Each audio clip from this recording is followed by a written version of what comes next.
Hello, everyone, and welcome to today's episode. Today, I am very excited to have the wonderful Jessica Irwin with us. And Jessica Irwin, whose middle name is Rose, so we are fellow Jessica Roses on the podcast today, is a jeweler. She has her own wonderful jewelry business called Violet Moon Jewelry. And she is based in the States, in Los Angeles. And what's really exciting is Jessica is amazing on TikTok. And we recently started our TikTok for Jewelers Academy. It's kind of a new experiment for us. We're normally on Instagram. That's where we feel comfortable. So we're kind of like, oh, what's this different place? And Jessica has built a really strong following on TikTok for her jewelry business. So we got chatting and I asked her if she could come and share some of her knowledge and wisdom about TikTok with us today. So a big welcome, Jessica. Thank you so much for joining us. Hi there. Thank you so much for having me. I am so happy to be here. Wonderful. Yes. So I want to hear all about TikTok, but before we get into that, we always like to learn a bit about you as the jeweler and your journey. So do you want to share a bit about how you got started with jewelry making and how you came to be running your own jewelry business? Absolutely. As you mentioned, I'm based in California. I'm in Los Angeles, and this is also where I grew up in Northern California. I went to school at UC Santa Barbara for math, so did not know I was going to end up being a jeweler. And after starting my career in the math field as an actuary, I realized that corporate life isn't for me. I wanted to be in charge of my own time and not have to ask for precious 10, 15 days off a year. That's just not how I saw my life. So I looked into different ways I could be my own boss, including yoga teacher training, travel blogging. And I remembered how much I loved arts and crafts as a kid. And I thought back to complimenting a friend's ring in college, and she said her mom made it. And that's when a light bulb clicked. I had a light bulb moment and realized that humans make jewelry, not just machines. So I signed up for a weekend-long class in Santa Monica, California. And after that, I was hooked. And I impulsively bought all the tools needed, like the starter kit for soldering. And that was about 4.5 years ago. And thanks to TikTok, I was able to leave my day job as a data analyst about 1.5 years ago.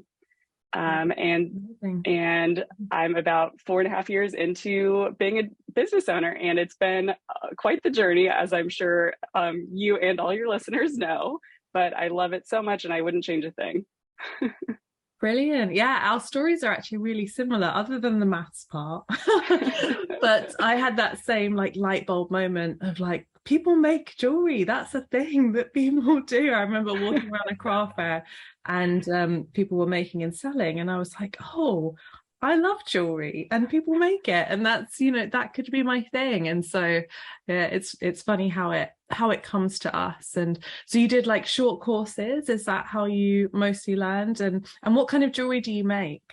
Yeah, there was a local studio in Santa Monica, and I've since taken about 4 or 5 short courses there. The first one was lost wax carving. And then I moved away from that, and I mostly do soldering now. And I do demi-fine. I learned recently what my style is. My favorite stones to work with are rainbow moonstones, rubies, opals, and labradorites. And I make as many gemstone pieces as possible because that's what my customers really love. And I also work with 14 karat gold fill stacking rings a lot and sterling silver. And I'm slowly working toward solid gold soon in the next year, I hope. And I recently signed up for, sorry, I'll take a step back. So as you know, it's a lot of trial and error at home or in the studio. So I've been doing that for the last several years, but I really want to kick up my skills more. So I just signed up for 2 courses in 2023 at the New Approach School for Jewelers in Nashville, Tennessee. So those will be 2 week-long courses for stone setting and also just bench comprehensive. So I'm super excited about that. Amazing. Yeah, I love that you're investing in your training and Yeah. excited to learn new skills and wonderful things. And it sounds like you found your style as well, for now at least, in the gemstone jewelry, also a lover of gemstones. So how did TikTok come about for you in your business journey? Was it something you did from the offset? Were you on Instagram or Facebook first? Or yeah, tell us a bit about how you got started on TikTok. Absolutely. I've been on Instagram ever since I started my business, so about 4.5 years. And it took some getting used to posting regularly. I never wanted to show my face, and I was also embarrassed to show my work. And it's funny how much things have changed since then. And I grew my following to like 1,000 on Instagram by the year 2020. And once the pandemic hit, I think a lot of people took to their phones and took to social media. And I did notice a little spike in engagement on Instagram. Um, and I also listened to a bunch of business podcasts like your own. And a couple of the podcasts had the same guest on, and she was saying, get on TikTok, and gave multiple reasons why. And so around June 2020, July 2020, I posted my first TikTok. And it didn't even have to do with jewelry making. I just was experimenting. And I also knew that not a lot of people I knew, like not a lot of my peers were on TikTok. So it felt like whatever I was putting out there, no one was going to see. And I posted one about a home renovation on my rooftop, just a quick, I pieced it together within minutes, and it got 100,000 views Wow. within the first day.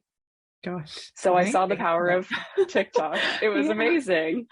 And then I thought, oh, I should probably be posting about my business and get this many eyes on my jewelry. So I posted for 30 days in a row. I started from scratch. I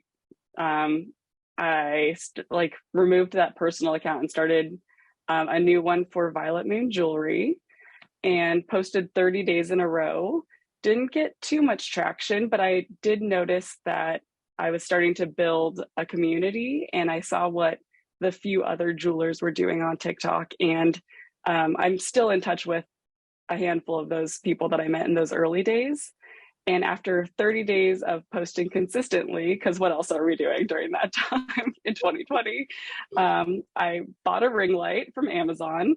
And on the 31st day, a jewelry video went viral. Oh, I amazing. posted, I shined the ring light on my hands, and I did a time lapse of my hands making just a simple stacking ring. And then I did a trending sound and then a voiceover telling a story about the person who bought the ring, and she asked me to make a video. And I think that one got around 200,000 views in the first 24 hours. Wow, it's incredible, isn't it? And how does it It feel when your is. videos go viral? Like, I, do you know before that they're going to, or is it a surprise? I'm obsessed. I run to my boyfriend. I'm like, I'm going viral, and I like refresh the notifications. I'm like a little kid on Christmas.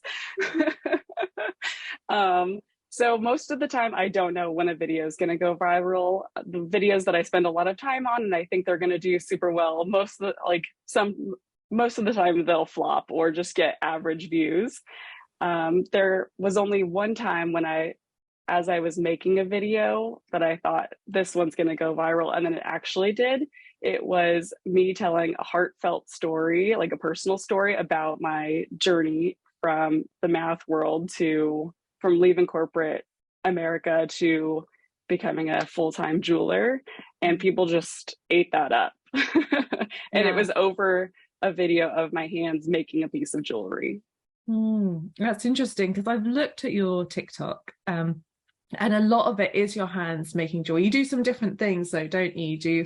I've seen you do some tool videos, where you're talking about the tools that you like, and you do some like showing, like launches, showing your collection that's coming out. And it's really nice. You've got different creative ways of doing it. But have you found any types of content that do better for you on TikTok versus, other ones that you might have tried and thought, oh, actually, it doesn't seem to work as well on the platform? Yeah, I think the videos that do take me a little bit longer to make do better. the ones where I'm piecing together almost 30 videos. So it takes a long time to record those and then piece them together and make them short enough for everyone's attention span, including my own, and then coming up with a engaging story to put over it. So those do take a long time, and I need to take my own advice and make more of those. I've been leaning into a lot of in-person shows lately here in Los Angeles right before the holiday season, but I'm like, I miss the engagement. I miss the viral videos and all the notifications. And do you find when a video goes viral, does that relate to like growth in your business? Or, and absolutely. I guess, yeah. Go on, share a little bit. Sorry to interrupt your thought. Absolutely. So the days when videos have gone viral, I've probably had fewer, like 10 or fewer videos go viral, and I've been posting since 2020. On the days that a video goes viral, the traffic to my website skyrockets, and the sales also skyrocket. When I first released one of my signature pieces, I'm not sure if you can see it, but it's a little rainbow ring. Yeah. Thank you. With rose gold fill, yellow gold fill, and sterling silver. I had this idea in mind to create the piece for months before, but I was so focused on making TikToks and that I didn't sit down and make the piece. And when I actually did, I knew it was going to be a hit. So I filmed the whole process, and I posted a video announcing the new rainbow ring, and I got 25 sales of the ring on day one. Wow. I think it got around 400,000 views. So it was very exciting for me. Yeah, it's good to hear that it makes sense that it would translate into sales, but I think it's important to hear that because you're investing time and energy, aren't you, when you're creating the content, when you're, making up the video. I mean, obviously it's fun, and I can tell you enjoy it, which is lovely. And I know that a lot of people don't enjoy it, but did you always enjoy it? And how do you kind of keep that spark alive for creating content?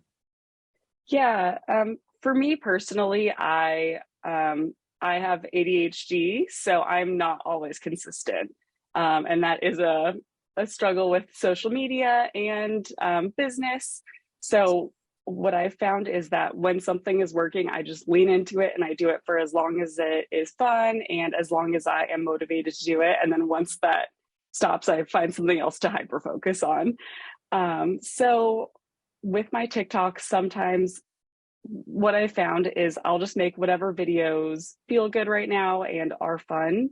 So sometimes I'll post more of me being on camera, and other times I'll post more of the jewelry. Sometimes more like fun songs and upbeat, other times more story based. And especially with being in front of the camera, those seasons don't happen all that often. So when it does, I'm like, all right, let's put on makeup today and like, let's get ready. Let's get a few outfits handy and just film as many like batch create content on those days. Yeah. Wonderful. And how much time do you think you spend working on TikTok in your business? In an ideal week, I would, it's been a little while. As I mentioned, I've been doing a lot of in-person shows, which are also super fun. And it allows me to feature my clients because I'm like, can I please take a quick video of you and feature you on my TikTok? So that's also fun. Great. Yeah. But in an ideal week, I'll batch create videos on one day, and then the next day I'll edit them and put them together, and then maybe the next day like put stories over it and then schedule them, or not schedule them, but just have them ready in my drafts, ready to go. Yeah. And how often do you post? And lately it hasn't been as frequently. I really need to heed my own advice. There's no shame here. There's no posting. Thank you. Thank you. But it's better because if people say I post every day, then sometimes it's unrealistic, for other people to follow that. So, but it's just interesting to hear how how regular, because at the beginning you were obviously posting every day. Do you feel like for someone starting out, it's important to post a lot? And maybe then you can answer also the question about how often you usually post. Just to get an Absolutely. idea. So I think something that I'm planning on doing soon is creating a 15-day or 30-day TikTok challenge just to see and just post every single day for that amount of time just to see the view count go up. Because I did that recently a few months ago and I posted every single day. I think it was the beginning of the year. I was committed to posting every single day. I was doing so well at the beginning of the year, and I did see, so the average view count was a couple thousand views, and then by the end of 7 days, the average view count goes up. So the TikTok algorithm really like notices, even though it's an algorithm, and helps you. It wants to put that content out there for creators who are being consistent. That's interesting. Yeah, yeah, because I think it's more manageable, isn't it, if you can set yourself little challenges and say, okay, for the next 10 days I'm going to post every day and then I'm going to have a break, because it's not realistic to post every day for the rest of our lives. I know. And create and make everything and run all the other parts of the business. But it's nice to see how even with posting less frequently, you still have an engaged channel, and it still has value. And then perhaps doing these short bursts, like you said, because it seems to reward creators who are posting regularly. That might be a little bit manageable for people. And what advice would you give to someone who's just starting, like who's never been on TikTok before, and they're like, okay, let's give this a go? Absolutely. I would say try everything. Try a bunch of different videos, long form, not too long, short form, and try to piece together short videos, do time lapses, show up on camera, see what you like best and what you can stick to. Just make it as easy as possible for yourself. And another thing I should say is it's so fun to get the viral videos, and it really, like, my follower count is a little step ladder. Every viral video increased. One day I got 20,000 followers in a day. It's amazing. It was amazing. And then just steadily increasing with each video. But even the videos that get average views are still valuable. The value is in the comments. I think that's where we met, was in the comments of a video. Yeah. And with these new collections that I try to put out every other month or so, I'll post a bunch right before it and show the pieces that are going to be in the collection. And then if one person comments, "Oh, I love this one," then I will connect with them and send them the link, and then they usually buy. And then you never know, that person can become a super fan and be with your company for years. So that's just from one comment and one viewer. So yeah, that's such an important point. I think the follow through, because we focus sometimes so much on just getting attention. And we talk a lot in the podcast about marketing and the different stages of attracting people to us, engaging with them, and then converting them into sales. And I think that's a really important point about, so the attraction is there on TikTok. You've got this video, it might be viral, or it might be, the average views, like you said, and people are like, "Oh, well, that's cool, I like it." And then so you send them, do you respond in the comments, or do you send them a direct message, or how does it usually work? Yeah, I respond to every single comment that people leave on my videos. And I usually say, get on my email, or I say, join my VIP list, and make it super easy for them. And TikTok used to be where you both have to follow each other in order to DM. So I would send people to my Instagram, and then that actually gets them to follow you in both places.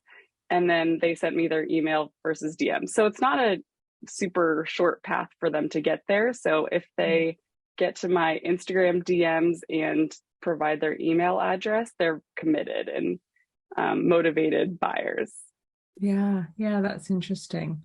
And do you because when we started doing TikTok, and we're still very new to it, we're used to Instagram. So we've just been sharing our Instagram stuff on TikTok, which I imagine probably isn't the ideal.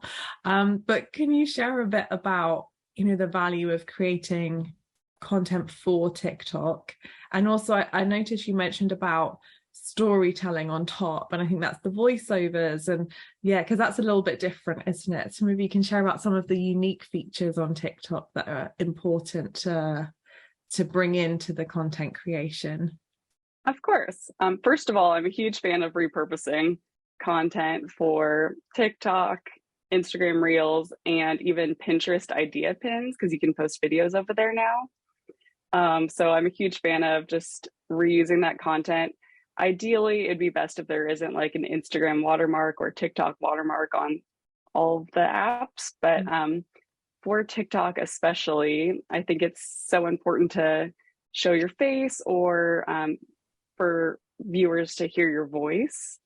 And stories just keep people engaged and watching till the end. So that's what the TikTok algorithm looks for.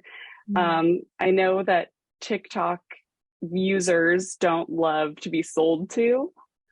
So if you can teach them something, either about why you use your materials, or like the meaning behind a gemstone, or what this piece means to you or to buyers, I think those would do super well on TikTok.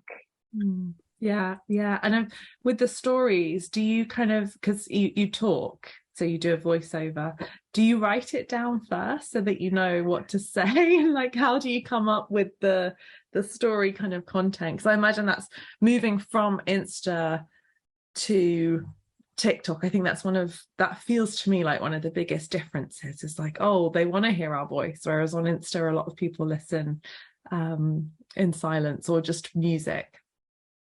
Yeah, that's true. Yeah, I write it all down in text on the TikTok video first as just one long paragraph, and then I read right off of that. And then once I'm satisfied with the voiceover, it takes a lot of takes most of the time. And then I'll divide out the little text box that I made and make it so it times perfectly with my voice. Yeah. That's why it takes a lot of time, I think. Yeah, it's lining up all the things, isn't it? It's the video. And then do you have music as well? Yes, always music. And I make sure that the sound is low enough where people can still hear my voice. Yeah, and you talked about one of your viral videos having trending sound. How do you find the trending sounds? Is it obvious on the app, or do you do your own research? How do you source those? Yeah, TikTok has recommended sounds, and those ones usually line up with the movement of the video, which I think our brains just love to see. It's very satisfying to like hear the music go with the video. So I usually just listen to a few of the first ones that are recommended and find my favorite. Yeah, awesome. And where do you get your inspiration from for creating a content?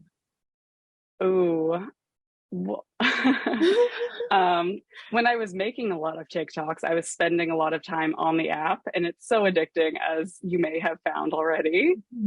So I just would get ideas from other people, and if I found one that I liked, I would message it to myself in the app, which is kind of fun, and it also speeds up those batch content creation days. I can just go to my messages from myself and like, oh yeah, that one I can do right now. Yeah, and they have trends, don't they? Like, I know TikTok started a lot of dancing, and there were all the dancing trends, but now there's loads of different trends. Have you done any or got involved in any of the trends, or is that tricky to fit in with a jewelry business? I don't think I've been on any dancing trends that I can think of. There's always the future. The future, yes. Yeah. Second career, third career. But there are ones that are so trending sounds of a person's voice. The first one that comes to mind was from years ago, and it was a person's voice, and they were saying like, like people are saying I'm obsessed with this, but I don't care. I am obsessed with it. And I had that sound over me with like all of my rocks, and I was just like, I'm obsessed with them. Yeah, yeah, very So relatable. yeah, jumping on trends that way. Yeah, yeah. And like you said, it doesn't always have to be really complicated, even though the ones that you put more time and effort and energy to and often do well, there's probably some that you've done, like the first one you ever did, which seemed to be really quick and easy, that you can kind of just put something out there and experiment and give it a go and not overthink it. Do you have that before you post? Do you ever have that overthinking, or will this do well, won't this do well? I know a lot of us kind of get, I wouldn't say necessarily anxiety, but just kind of like post excitement slash anxiety. Or how do you manage that side of it, or do you just really enjoy it? Definitely. I just try to remember that it takes a lot of guts to be a business owner and to put yourself out there as a content creator. Yes. So even though I look at some videos that I put out a year ago or months ago, and they're kind of cringeworthy, I just think to myself that no one remembers that. Yeah. And if they Oh do, yeah, for they, sure. yeah. So You got it after I 24 hours. Yeah. oh yeah, exactly. I just Yeah. try to get out of my own way and just keep trying new things. Hmm.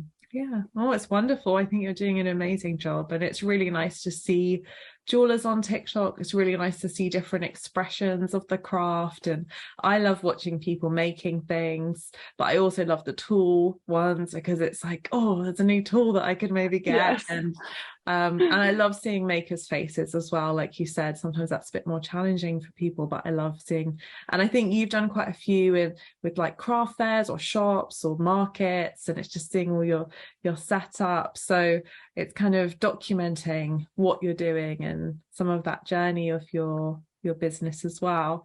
What would you say are your goals going forwards around TikTok? What things would you like to do in the future with it? Ooh, that's a good one.